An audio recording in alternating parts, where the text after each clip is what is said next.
नमस्कार दोस्तों, बहुत बहुत स्वागत है। तो चलिए आज एक बहुत इंपॉर्टेंट रिएक्शंस को हम लोग डिस्कशन करने वाले हैं और इस रिएक्शंस में एक और इंपॉर्टेंट रिएजेंट को भी यूज करेंगे। ठीक है, the name of reagent is bears reagent. इस बेयर्स रिएजेंट की खास बात क्या है कि इसमें जो हम लोग यूज करते हैं वो यूज करते हैं dilute cold KMnO4, डोल्ड KMnO4, right. तो देखो ये भी यूज करते हैं या फिर इसके दूसरे फॉर्म में भी हम लोग यूज करते हैं 1% एल्कलाइन KMnO4 भी यूज करते हैं। ठीक है, इसका यूज जो होता है वो डिग्री ऑफ अनसैचुरेशन में यूज करते हैं। It means it confirm the presence of alkene और एल्काइन। ठीक है, जो कंपाउंड होगा वो तो एल्कीन होगा या तो एल्काइन होगा। चलो देखते हैं इस कंपाउंड में एक्चुअल में होता क्या है कि सिंपली नाउ अपने पास एक एल्कीन है। ये एल्कीन 1% KMnO4 डाइल्यूट KMnO4 या फिर यूज कर सकते हो, यहाँ पे यूज कर सकते हो बेयर्स रिएजेंट यूज कर रहे हैं। ठीक है, और ये जो कंपाउंड बनेगा वो क्या बनेगा, आपका जो पाई बॉन्ड होगा वो पाई बॉन्ड ब्रेक होगा और दोनों साइड आपके हाइड्रोक्सी ग्रुप अटैच हो जाएंगे। और ये जो KMnO4 है ना, KMnO4 ये आपका कन्वर्ट हो जाता है MnO2 में कन्वर्ट हो जाता है, जो कि आपका ब्राउन कलर का PPT ऑब्टेन होता है। बात समझ में आई कि नहीं आई? ये पूरा प्रोसेस है। ठीक है, चलो इसको हम लोग थोड़ा सा मैकेनिज्म के बिहाफ पर समझते हैं कि एक्चुअल में इस रिएक्शंस में KMnO4 के साथ क्या हुआ होगा। इसकी थोड़ी सी मैकेनिज्म हम लोग समझते हैं, फिर इसके बाद ढेर सारे क्वेश्चन की प्रैक्टिस करेंगे। Is that clear? चलो देखो ये प्रोसेस हमने बता रखा था, ये आपकी रिएक्शंस हो गई है। आगे बढ़ते हैं। देखो सिंपली अगर हम क्या कर रहे हैं यहाँ पे KMnO4 यूज करते हैं, इसकी मैकेनिज्म समझाता हूँ आपको। देखो एक्चुअल में क्या है कि आपने क्या लिया है, एक एल्कीन ले रखा है KMnO4 साथ। तो अभी जैसा हम जानते हैं कि यहाँ पर आप देखोगे, थोड़ा सा ध्यान रखना भाई क्या मैं बोल रहा हूँ। ये है एल्कीन के पास क्या है, पाई इलेक्ट्रॉन है और यहाँ पर भी पाई इलेक्ट्रॉन है। पाई इलेक्ट्रॉन का क्या होता है, रिपल्सन होता है। पाई इलेक्ट्रॉन का क्या होता है, रिपल्सन होता है। तो ये पाई इलेक्ट्रॉन क्या होगा, इनके बीच में रिपल्सन होगा, तो इसकी वजह से ये पाई इलेक्ट्रॉन क्या होगा, इस मैग्नीज के पास शिफ्ट हो जाती है। ये पाई इलेक्ट्रॉन इसकी तरफ ही शिफ्ट क्यों होती है, क्योंकि इसकी क्या होती है, इसकी ऑक्सीडेशन स्टेट बहुत ज्यादा होती है, +7 होती है। बात समझ में आएगी? इसके मतलब कि जैसे होगा तो इसकी वैलेंसी क्या हो गई, इसके पास 2 वैलेंसी, इसकी वैलेंसी क्या हो गई भाई, फ्री हो गई है। इसकी वैलेंसी फ्री हो गई है, जब ये पाई इलेक्ट्रॉन होगा तो ये पाई इलेक्ट्रॉन क्या करेगा, इस पे अटैक करेगा। बात समझ में आई कि नहीं है भाई? जैसे ही ये पाई इलेक्ट्रॉन इस पर अटैक करेगा तो इसके बाद भाई इसकी तो ये क्या होगा, ये कार्बन, ये वाला कार्बन इसके साथ अप्रोच करने की कोशिश करेगा। बात समझ में आई नहीं? जैसे ये होगा तो इस कार्बन की वैलेंसी क्या हो गई, फ्री हो गई। इस कार्बन की वैलेंसी क्या हो गई, फ्री हो गई है। अब देखो इसको चाहिए 2 इलेक्ट्रॉन वापस से चाहिए, तो इसके साथ कौन बनाएगा भाई, तो ये वाला जो ऑक्सीजन होगा, ये वाला ऑक्सीजन ये पाई इलेक्ट्रॉन जो होगा, जब ये पाई इलेक्ट्रॉन इस पर अटैक करेगा यानी कि ये एक ऑक्सीजन इसके साथ, इस कार्बन साथ क्या होगा, अटैच हो जाएगा। बात समझ में आ गई नहीं आई? तो यहाँ पर सिंपली आप ये समझ सकते हो कि यहाँ पे जो पाई इलेक्ट्रॉन हो रहा है, ये जो पाई बॉन्ड है, ये पाई बॉन्ड है और ये पाई बॉन्ड है। कितने पाई बॉन्ड ब्रेक हो रहे हैं भाई, आपके 3 पाई बॉन्ड ब्रेक हो रहे हैं, 3 पाई बॉन्ड ब्रेक हो रहे हैं एक साथ। अब ये क्या होगा, जैसे अटैच होगा तो आपका देखो ये ऑक्सीजन किस कार्बन से अटैच होगा, इस कार्बन से अटैच होगा और ये कार्बन इस कार्बन से अटैच हो जा रहा है। बोलो भाई ये कुछ आपका, या इट मीन्स आप ये चीज़ों को समझो ना कि यहाँ पर आपका जो ऑक्सीजन MnO4- है, ये इस बेंजीन के साथ कुछ इस तरीके से क्या हो रहा है, अटैच हो रहा है। बात समझाई? और वो भी क्या होगा, सेम प्लेन में होगा। ध्यान रखना इस बात को, ये क्या होते हैं, सेम प्लेन होते हैं। अगर ये प्लेन चेंज हो गए, बाय द वे अगर ये प्लेन चेंज हुए तो यहाँ पे इसका मतलब प्लेन चेंज नहीं हो सकते हैं। क्यों नहीं प्लेन चेंज हो सकते हैं, क्योंकि अगर एक प्लेन होगा तो वो क्या होगा, क्राउडनेस क्या प्रॉपर अटैक ही नहीं कर पाएगा। ठीक है, जैसे ट्विस्ट कर दो तो उसको अपोजिट साइड जाकर के वो इलेक्ट्रॉन अटैक नहीं कर सकता है, इसलिए ये क्या करते हैं, ये दोनों सेम प्लेन में ही अटैच होते हैं। बात समझ में आई कि नहीं आई? ठीक है, इसको फर्दर क्या करते हैं, हाइड्रोलाइसिस करते हैं, वाटर के प्रेजेंस में इसको हाइड्रोलाइसिस कर देते हैं और ये बॉन्ड क्या हो जाता है, ब्रेक हो जाता है। ये बॉन्ड क्या होता है, ब्रेक हो जाता है। और इसको हाइड्रोलाइसिस करने, ये बॉन्ड ब्रेक होगा तो आप यहाँ पर देखो इसके पास क्या होगा, हाइड्रोक्सी अटैच हो गया, यहाँ पर भी आपका हाइड्रोक्सी अटैच हो गया और ये सेम साइड में होने की वजह से this is called syn addition. बोलो भाई समझ में आया कि नहीं आया? तो मैकेनिज्म में आपको बस ये चीजें ध्यान रख लेना है कि ये जो मैग्नीज है KMnO4 है, इस प्रोसेस में आप देखोगे कि यहाँ पे जो MnO4 था वो इसकी ऑक्सीडेशन स्टेट कितना था, +7 था। ठीक है, +7 से और यहाँ पे जो ऑब्टेन हुआ था MnO 2 हुआ था, यानी कि +4 ऑप्टेन हो रहा है, जो कि आपका क्या कर रहा है, ब्राउन कलर का PPT ऑप्टेन हो रहा है। बोलो भाई, बात समझ में आई कि नहीं आई? चलो इस प्रोसेस को समझ लो, फिर से वापस मैं एक बार रिवीजन करा देता हूँ इसका। देखो एक आपका एल्कीन होगा, ये एल्कीन में आपके जो पाई इलेक्ट्रॉन्स होंगे, अब ये पाई इलेक्ट्रॉन का क्या रिपल्सन होगा, तो इसकी वजह से ये पाई इलेक्ट्रॉन शिफ्ट होगा टुवर्ड्स द मैग्नीज, क्योंकि इसकी ऑक्सीडेशन स्टेट क्या है, बहुत ही ज़्यादा है। तो जैसे होगा तो अब इसके पास क्या होगा, एज अ इलेक्ट्रोफाइल की तरफ बिहेव करेगा, तो ये न्यूक्लियोफाइल क्या करेगा, इस पे बहुत ही इजी तरीके से अटैक करके ऑक्सीजन पे अटैच हो जाएगा। अब जैसे ही ये कार्बन इस ऑक्सीजन से अटैच होगा तो ये वाला कार्बन की वैलेंसी क्या हो जाएगी, फ्री हो जाएगी, और फ्री होते ही इसको क्या चाहिए, रिक्वायरमेंट है इलेक्ट्रॉन की रिक्वायरमेंट होगी। ये जो पाई इलेक्ट्रॉन होगा, this pi electron will be attack on this carbon, it means ये जो ऑक्सीजन होगा इससे अटैच हो जाएगा, और इस तरीके से एक साइक्लिक अपने पास क्या होती है भाई, कंपाउंड का फॉर्मेशन हो जाता है। और ये क्या होते हैं, सेम प्लेन में होते हैं भाई, ध्यान रख लेना, ये सेम प्लेन में ही बनते हैं, एक ही प्लेन में ये बनते हैं ये कंपाउंड। फर्दर इसको हाइड्रोलाइसिस कर देंगे, ये बॉन्ड क्या होगा, ब्रेक होगा, दोनों साइड हाइड्रोक्सिल हो जाएगा, तो इस तरीके का प्रोसेस अपने को ये प्रोडक्ट बन जाएगा। So this is called syn addition. Hoping that ये क्लियर हो गया होगा भाई। ठीक है, आगे बढ़ते हैं। देखो वही सेम प्रोसेस है, आगे बढ़ते हैं। कुछ इंपॉर्टेंट कैरेक्टरिस्टिक प्रॉपर्टीज है उसको समझ लेते हैं। This is the redox reaction. Why this is called redox reaction? Actually क्या होता है कि जब इसमें यहाँ एल्कीन का ऑक्सीडेशन हो रहा है तो मैग्नीज का ऑक्सीडेशन स्टेट कितना था, that is +7।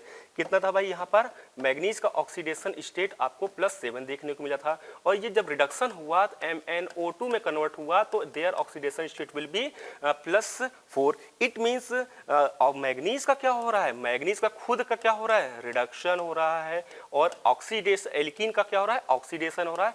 So this is called redox reaction. बात समझ आई? और ये तो मैंने आपको बता रखा था, ये सिन एडिशन होता है और ये टेस्ट ऑफ अनसैचुरेशन में देता है। It means it confirm the compound are alkene और एल्काइन। बात समझ में आ गई नहीं आई? चलो एन फैक्टर यहाँ की बात करोगे, कितने फैक्टर का चेंज हुआ, कितने ऑक्सीडेशन स्टेट का चेंज हो रहा था, 3 का चेंजेस हो रहा था। यानी कि यहाँ पे आप देख सकते हो जो इसका एन फैक्टर होता है during this reaction, so n factor is what, 3। ठीक है, एक पॉइंट और ध्यान रख लेना, थोड़ा सा पॉइंट इंपॉर्टेंट है। पॉइंट इंपॉर्टेंट क्या है, ध्यान रखना, बेयर्स रिएजेंट में वी यूज, ध्यान रखना इस पूरे प्रोसेस में जो हमारा जो बेयर्स रिएजेंट था, राइट, बेयर्स रिएजेंट, और ये बेयर्स रिएजेंट ना हमारा क्या है, डाइल्यूट कोल्ड KMnO4 होगा, डाइल्यूट कोल्ड KMnO4 होगा, जिसके वजह से ये माइल्ड ऑक्सीडाइजिंग एजेंट की तरह वर्क करता है। बात समझ में आई कि नहीं आई? ठीक है, लेकिन लेकिन लेकिन अगर आपको केमिकल रिएक्शंस में अगर वो बोले कि KMnO4 दिया है, साथ में आपको पर्टिकुलर टेम्परेचर दे रखा है, या मेंशन कर दे hot KMnO4, it means this reagents behaves like a strong oxidising agent. ये ध्यान रख लेना, इन दैट कंडीशन आपका जो एल्कोहल भी होगा वो एल्कोहल फर्दर ऑक्सीडाइज होकर के एल्डिहाइड या कीटोन में कन्वर्ट होगा। उसकी रिएक्शन में बात बताऊंगा। तो ओवरऑल कंक्लूजन ये है कि आपको ये चीजें ध्यान रख लेना है कि डाइल्यूट KMnO4 दे रखा है कि कोल्ड KMnO4। अगर डाइल्यूट KMnO4 दे रखा है, 1% इंक्लाइन KMnO4 है, it means it is the bears reagent. Okay, hoping that आपको ये पॉइंट समझ में आ गया होगा भाई। चलो आगे बढ़ते हैं। चलो कुछ और भी पॉइंट डिस्कशन कर लेते हैं। लाइक दैट ध्यान रख लेना, जैसे आप ना ऑस्मियम यूज KMnO4 यूज की हो, उसी तरीके से आप ऑस्मियम ऑक्साइड भी यूज कर सकते हो, ऑस्मियम टेट्रा ऑक्साइड यूज कर सकते हो। It give the same reaction as a cold KMnO4। ठीक है, लेकिन ऑस्मियम को ज़्यादातर यूज नहीं करते। ये क्या होता है, थोड़ा सा क्या होता है, एक्सपेंसिव होता है और टॉक्सिक भी होता है, इसलिए जनरली हम लोग कोल्ड KMnO4 भी यूज करते हैं। बात समझ में आई नहीं आई? चलो लिमिटेशंस क्या है, इसकी लिमिटेशंस हम लोग बाद में देख लेंगे। आगे बढ़ते हैं। कुछ और भी इंपॉर्टेंट पॉइंट है, इसको भी PTR करके भी आप कर सकते हो। पॉइंट टू रिमेंबर, क्या पॉइंट है, ध्यान रखना कि ये जो बेयर्स रिएजेंट होता है वो टेस्ट ऑफ अनसैचुरेशन देता है। इट मींस ये एल्कीन या एल्काइन के साथ रिएक्शन करेगा, एल्कीन या एल्काइन। बट ये साइक्लोहेक्सेन है, cyclohexane is what, so this is the alkene, और ये एल्केन है तो कोल्ड KMnO4 साथ ये रिएक्शंस नहीं देगा। एक और पॉइंट है, अगर कोई भी एरोमेटिक कंपाउंड है, एरोमेटिक कंपाउंड के साथ भी कोल्ड KMnO4 रिएक्शंस नहीं देता है। हाँ, अगर उसके साथ यहाँ पे आपका CH3 दे रखा है, this is what, this is called toluene, ये अपना क्या है भाई, टोलुइन है।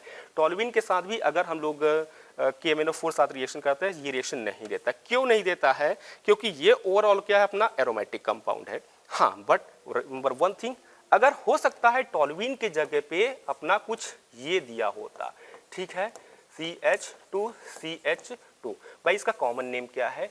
अगर आपको याद होगा तो कमेंट सेक्शन में बता देना, ठीक है। तो ये है, ये जो होगा ये कोल्ड KMnO4 के साथ यानी बेयर टेस्ट देगा। ये क्यों? क्योंकि इस कंपाउंड के साथ नो डाउट ये जो एरोमेटिक कंपाउंड है, दिस एरोमेटिक कंपाउंड, ये एरोमेटिक कंपाउंड तो नहीं देगा, बट यहाँ पे जो एल्कीन है, ये एल्कीन आपका एरोमेटिक कंपाउंड में ये टेस्ट ऑफ अनसैचुरेशन दे देगा। Is that clear? पॉइंट समझ में आया कि नहीं आया? काफ़ी बेसिक चीज़ें हैं, ये चीज़ें का आप कवर कर सकते हो। चलो नोट कर लो भाई, आगे बढ़ते हैं। चलो कुछ हम लोग और अच्छे क्वेश्चंस को प्रैक्टिस कर लेते हैं। नोट कर लो पहले, ये लो नोट कर लो आप।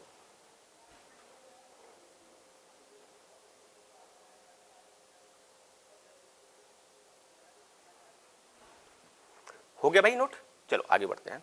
देखो, अगर हम सिंपली कहें कि एक क्वेश्चन करते हैं, चलो अच्छे क्वेश्चंस हैं, और इस क्वेश्चंस में आपको अकॉर्डिंग टू स्टीरियोकेमिस्ट्री भी आपको बताना है। पॉइंट समझ में नहीं आया? चलो देखते हैं, क्वेश्चन देख लो और अटेंड करो आप पहले इसको।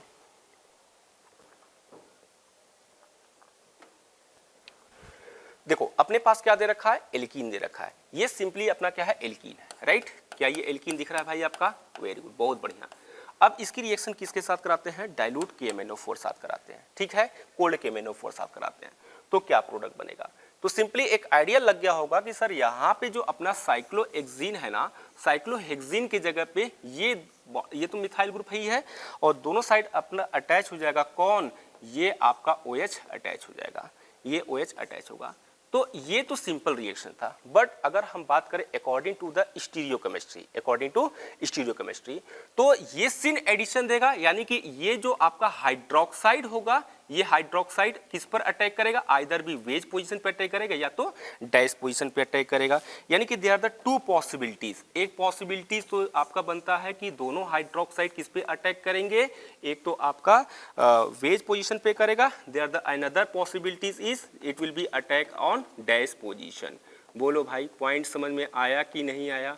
ठीक है, तो ये तो समझ में आ गया, ठीक है। अगर पूछा जाए इन दोनों में रिलेशंस क्या है, इन दोनों में रिलेशन क्या है, according to stereochemistry what is the relation of product? बोलो भाई, समझ में आया क्या? तो आप ये बोल सकते हो दे आर द आइडेंटिकल, क्योंकि इसको क्या कर दोगे आप 180 से रोटेट करोगे तो भाई ये क्या होगा, एज इट इज होगा। सो इसमें जो रिलेशंस आएगा ना, द रिलेशन इसमें आपका मिलेगा आइडेंटिकल मिलेगा। क्या मिलेगा भाई? आइडेंटिकल मिलेगा। बात समझ में आई नहीं आई? चल बहुत बढ़िया। अगला क्वेश्चन देखो, अगला क्वेश्चन, नेक्स्ट क्वेश्चन क्या होगा? नेक्स्ट क्वेश्चन के लिए ध्यान रख लेना कि यहाँ पर आपका क्या मिल रहा है। अब ये कंपाउंड होगा, ठीक है, इसका अगर आप कोल्ड KMnO4 साथ रिएक्ट कराते हो तो क्या मिलेगा? ये तो एल्कीन तो मिलेगा ही, ठीक है।